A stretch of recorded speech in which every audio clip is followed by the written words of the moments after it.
Nous avons parfois tendance à l'oublier, mais l'eau est une denrée rare et précieuse. À l'heure où la préservation de l'environnement et plus particulièrement la préservation de la ressource en eau est une préoccupation majeure et l'un des principaux défis des années à venir, l'une des dernières sociétés à avoir intégré Monacotech, FGWRS, s'est spécialisée dans cette thématique et propose un système de recyclage innovant des eaux grises. Les eaux grises, comme la couleur l'indique, sont des eaux qui sont déjà un petit peu sales, mais qui ne sont pas très sales. Donc, ce sont principalement les eaux de douche, les eaux de lave-vaisselle, les eaux de machine à laver, les eaux de rinçage des sols. Ces eaux grises, de quelle manière allez-vous aujourd'hui optimiser leur recyclage? Alors, comment est née l'idée de l'installation que l'on découvre derrière vous? Alors, si vous voulez, il faut revenir un petit peu en arrière, il y a quelques années. Et l'Agence spatiale européenne a commencé à s'intéresser à l'homme dans l'espace. Et l'homme dans l'espace, il va consommer de l'oxygène, il va consommer de l'eau, il va consommer de la nourriture. Et ça représente des masses importantes, à peu près au minimum 5 kg par personne et par jour. Et si vous voulez aller sur la Lune, si vous voulez vers Mars, ce sont des masses qui sont trop importantes pour les capacités de nos fusées. Donc on est absolument obligé de tout recycler.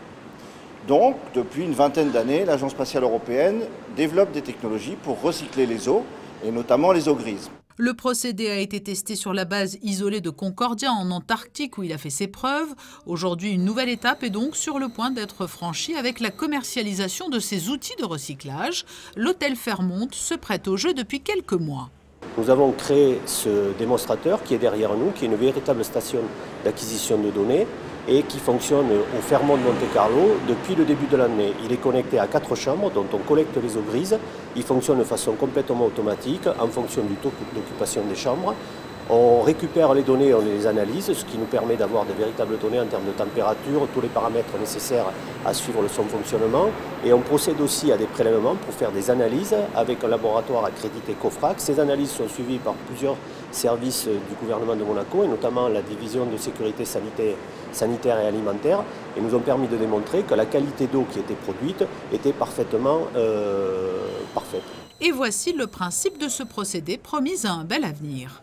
C'est assez simple, au moins dans son concept. Si vous avez de l'eau sale, donc vous avez de l'eau et des saletés. Et vous avez différents tamis. Donc vous allez faire passer cette eau sale sur des trous de plus en plus petits. Et au fur et à mesure, vous retirez les saletés de plus en plus petites jusqu'à de l'eau pure. Donc vous avez différents étages de filtration. Toute l'innovation du système repose donc sur la gestion des membranes, les pressions et les débits pour obtenir le taux de recyclage maximal. Et ce sont ainsi 80% des eaux grises qui peuvent être entièrement recyclées pour permettre tout type d'utilisation ménagère, hors boisson toutefois.